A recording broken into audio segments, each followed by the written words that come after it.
통일부 업무 보고 드리겠습니다. 2026년도 통일부의 목표는 한반도 평화 공존 원년 만들기입니다. 보고 드릴 순서는 성과, 상황, 대응 순입니다.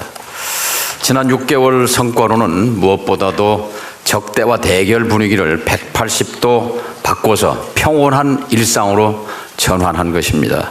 싸울 필요가 없는 상태로의 입구에 들어섰다고 생각합니다. 이를 위해서 첫째, 평화공존 3원칙을 확립했습니다. 북한 체제를 존중하고 흡수통일을 추구하지 않으며 적대 행위를 하지 않겠다 하는 약속을 확실히 했고, 선제적 평화 조치로 강대강의 악순환을 해소했습니다. 그리고 거의 파괴 일보전이었던 통일부의 조직과 기능을 복원했습니다. 앞으로 보완 사항은 한반도 문제 당사자로서 주도적 역할을 강화하는 것, 그리고 북한의 적대적 두 국가 관계 고착화를 방지하기 위해서 적대를 평화로 바꾸는 패러다임 전환을 집중하겠습니다. 통일 지향의 평화적 두 국가 관계 추진에 대해서는 압도적인 국민이 찬성 의사를 표했습니다. 이번 12월 달에 갤럽이 조사한 바에 따르면 통일지향 평화적 두 국가에 대한 국민 여론은 70%가 찬성을 했습니다. 11월 달에 대통령실이 통일지향을 빼고 평화적 두 국가 관계에 대한 여론을 물은 결과는 55%였었습니다. 통일부의 판단으로는 다음입니다. 2026년 4월 트럼프 대통령이 베이징을 방문할 때까지 이 4개월이 한반도 정세를 가를 분수령 관건적 시기라고 판단하고 있습니다. 트럼프 대통령은 이미 에이펙 계기의 한미 정상회담을 통해 과정에서 한반도는 공식적으로 전쟁 상태다 이렇게 핵심을 꿰뚫는 언급을 한 바 있습니다. 북핵 문제를 포함한 한반도 문제의 핵심은 뿌리 깊은 북미 적대 관계가 본질입니다. 그리고 북측은 김정은 위원장이 지난 9월 최고인민회의에서 비핵화를 털어버리고 평화 공존을 바란다면 미국과 마주서지 못할 이유가 없다라고 언명한 바 있습니다. 한반도의 평화 공존 원년을 만들기 위해서 내년 4월까지 무엇을 어떻게 해야 할 것인가 하는 고민이 큽니다. 비공개 토의 시간에 내용을 말씀드리도록 하겠습니다. 다음은 대응 전략입니다. 만 7년간 지속된 남북관계 단절의 벽에 대통령님께서 절절한 심정을 표현하신 바늘구멍을 뚫기 위한 노력을 집중하겠습니다. 선제적, 실천적 평화 만들기 조치를 과감하게 추진하겠습니다. 남북 간 다자간 교류 협력을 뒷받침하기 위한 제재 완화를 협의하고 추진하겠습니다. 북한에 대한 제재가 강화될 필요가 있다는 일각의 주장이 있습니다만 현실적으로 대북 제재는 실효성을 상실했습니다. 대외 무역의 90%를 차지하고 있는 중국과의 뒷마당이 뚫려 있는 상황이고, 그리고 대북 제재는 가장 적대적인 조치로 북은 인식합니다.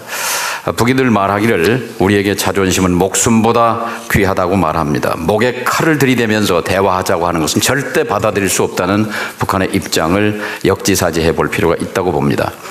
두 번째, 선민후관 및 다자 협력을 통한 다각적인 관계 개선을 모색하고 한반도 평화 특사 가동 등 페이스메이커 역할을 적극 시동할 필요가 있습니다. 남북 관계를 중심에 두고 한반도 문제 해결을 추진해야 한다고 생각합니다. 다음입니다. 이재명 정부의 평화 공존 정책을 넘어서 철학에 대한 역사적 배경과 논리를 설명드리겠습니다. 평화 공존 정책은 싸울 필요가 없는 상태를 만드는 것이 본질입니다. 이재명 정부의 평화 공존 정책은 무엇인가? 안중근 의사의 동양 평화론에 그 뿌리가 있습니다. 이미 이재명 대통령께서는 2년 전에 이렇게 언명하셨습니다. 어느 때보다 안중근 의사가 목 놓아 외친 동양 평화의 꿈이 절실히 필요한 때입니다. 내 운명을 내 손으로 결정하지 못한 채 외세에 끌려다니는 한 평화도 번영도 이룰 수 없기 때문입니다. 1909년 이토 히로부미를 저격한 뒤에 리순 감옥에서 안중근 의사께서는 동양 평화 사상을 집필하셨습니다. 한중일 3국 간의 공동은행, 공동화폐, 교육 그리고 군대 등 선구적인 동북아 경제안보 평화 구상을 하셨던 것입니다. 이것이 이재명 정부의 평화공존 정책의 뿌리입니다. 두 번째, 노태우 정부 91년 남북 기본 합의서 이래 역대 정부의 35년 동안 지속해온 평화공존 정책을 계승하는 것입니다. 세 번째, 대외 전략 전술로서 레닌과 주울레의 평화공존과는 다릅니다. 1917년 레닌, 1954년 주울레의 평화공존 노선은 당시 정세를 반영한 전술 전략적 노선이었던 반면 우리 정부의 평화공존 정책은 국민적 비원과 열망에서 출발합니다. 한반도 평화 공동체와 동북아 지역 공동체를 지향하는 국민적 염원을 담은 이념이자 사상이다라고 규정할 수 있습니다. 이를 위해서 중점 추진 과제입니다. 첫째, 북미 대화, 남북 대화 재개와 평화 공존 제도화입니다. 한미 공조와 주변국 협력을 통해서 북미 대화를 적극 추동해야 합니다. 우리 정부의 한반도 평화 특사 임명과 우크라이나 전쟁에 투입했던 쿠슈너 위트코프 특사처럼 미국의 대북 특별대표 지명이 필요하다고 봅니다. 중국, 일본, 러시아와의 적극적이고 전략적인 소통으로 대화 국면을 조성해야 합니다. 북한을 움직일 수 있는 한반도 평화 보따리를 마련하겠습니다. 두 번째, 선제적 실천적 평화 조치로 남북 대화를 재개를 추진하겠습니다. 일관되게 평화 공존 메시지를 발신하고 긴장 완화 신뢰 구축 조치를 계속하겠습니다. 그리고 통일 지향의 평화적 두 국가에 기반해서 한반도 평화 공존을 제도화해 나가겠습니다. 북미 정상회담 정세와 연동해서 남북 기본협정 대북 협의를 추진하고 평화협정 체결을 위한 논의를 모색하겠습니다. 다음 페이지입니다. 새로운 교류 협력을 위한 창의적 접근입니다. 첫째, 서울 베이징 고속철도 건설 구상입니다. 이미 2018년 리커창 문재인 정상회담에서 리커창 총리가 중국 측이 먼저 제의했던 사항입니다. 중국으로 보면 1대1로의 확장이라는 의미와 동북 삼성의 경제 활성화의 측면이 있습니다.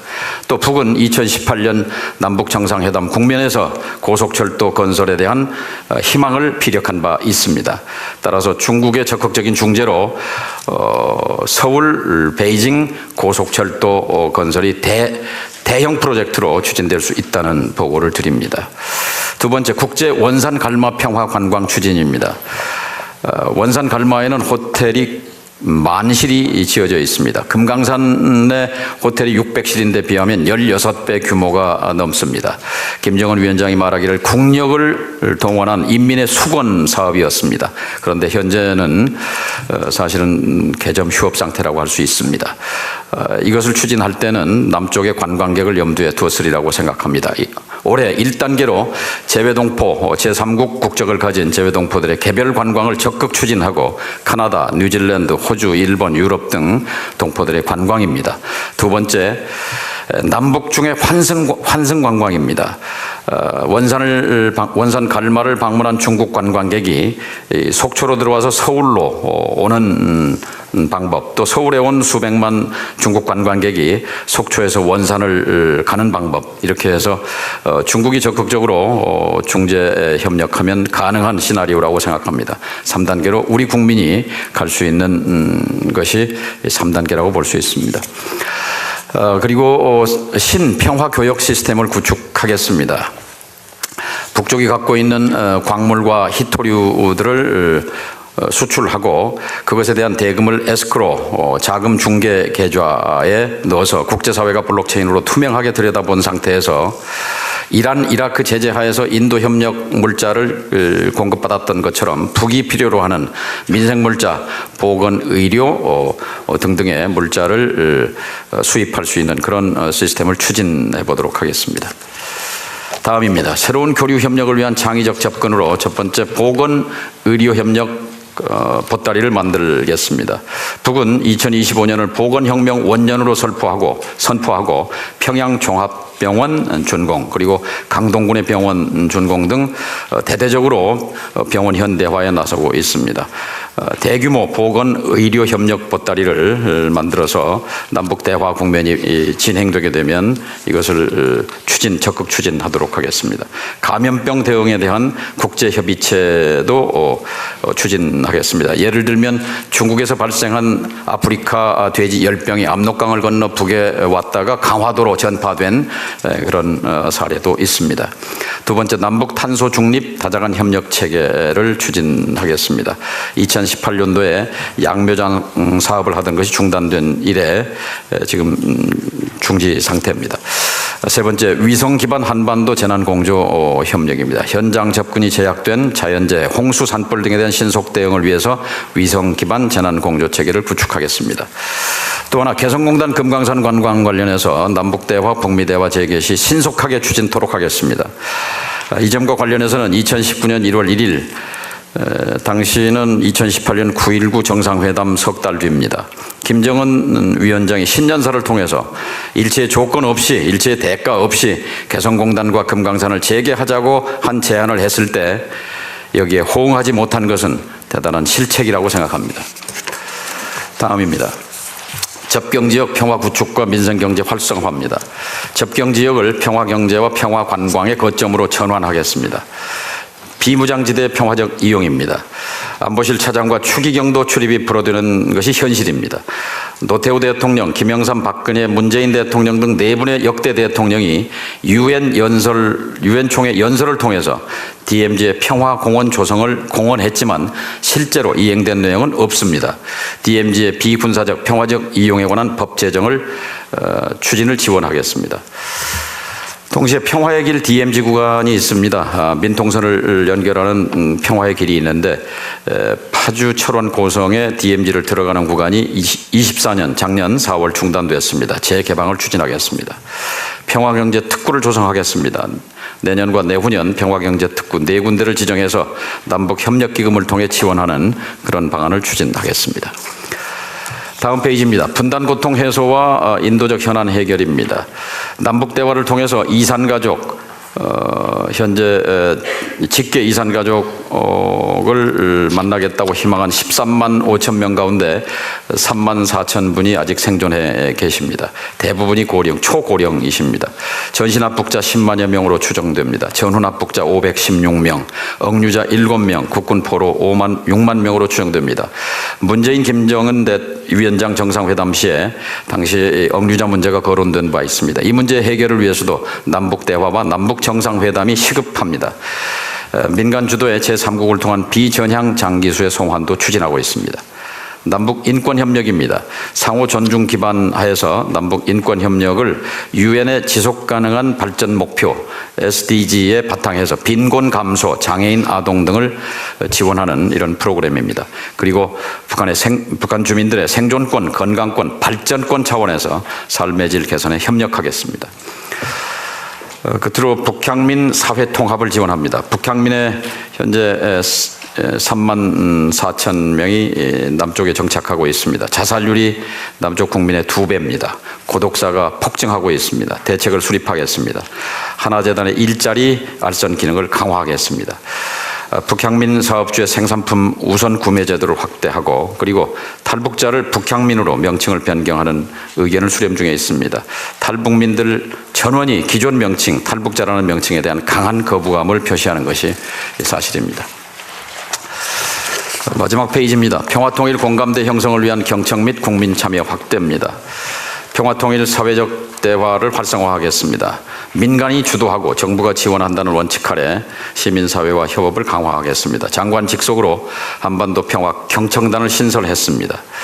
그리고 평화통일 민주시민교육으로 패러다임을 전환하겠습니다.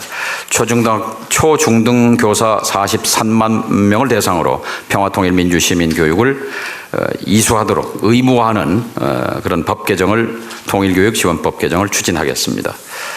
그리고 외교부에는 싱크탱크 국립외교원이 있습니다. 국방부에는 싱크탱크 국방연구원이 있습니다. 국정원 싱크탱크 국가안보전략연구원이 있는 반면 통일부에는 싱크탱크가 없습니다.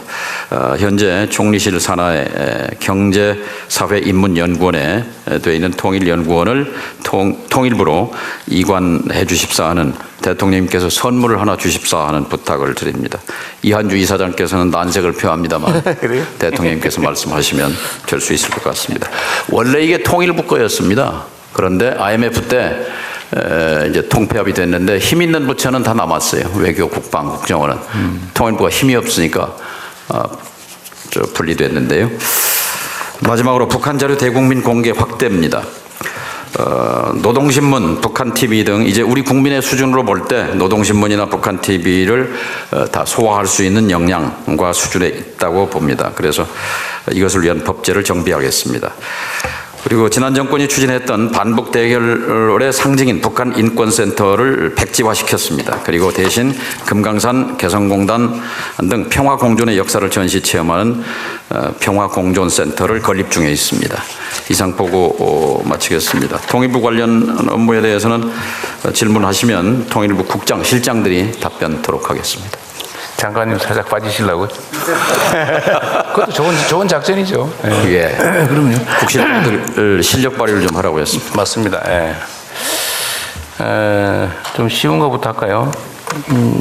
일단 통일연구원의 소속을 바꾸는 그 문제 일리가 있어 보이는데 이게 통일연구원의 소속을 바꾸면 뭐 예산이 더 들어가거나 그렇지 않습니다. 뭐 문제가 발생하나요? 여기 뭐 해당 부서는 다른 부서가 없어가지고. 총리께서만 동의하시면 됩니다. 아, 그래요? 저는 동의하고 싶은 마음이 크게 있는데 네, 마이크 껴 가십시오. 네. 동의하고 싶은 마음이 사실 상당히 있는데 이한주 원장님하고 같이 한번 논의하시죠. 네, 알겠습니다. 의논을 해서 제가 보기에는 일리 있는 말씀이셨어요. 굳이 다른 데다 소속해 놓을 필요는 없을 것 같아요. 통일문제연구는 통일연구원. 통일부가 빠져나가면 다른 연구원도 다 돌아가겠다고 할까 봐서 지금 그게 걱정입니다. 예외적으로 통일부만 좀, 통일연구원만 이렇게. 그냥 국토연구원은 국토부 국토연구원도 국토부로 빠지고 이제 전체가 빠진다는 게 인문사회연구원 고민입니다. 근데 외교안보부처의 특성이 있기 때문에 이건 한번 연구를 해보시죠. 그럼 검토를 해서 따로 나중에 국무회의 때 한번 얘기해 보시죠. 바로 논의하겠습니다. 네.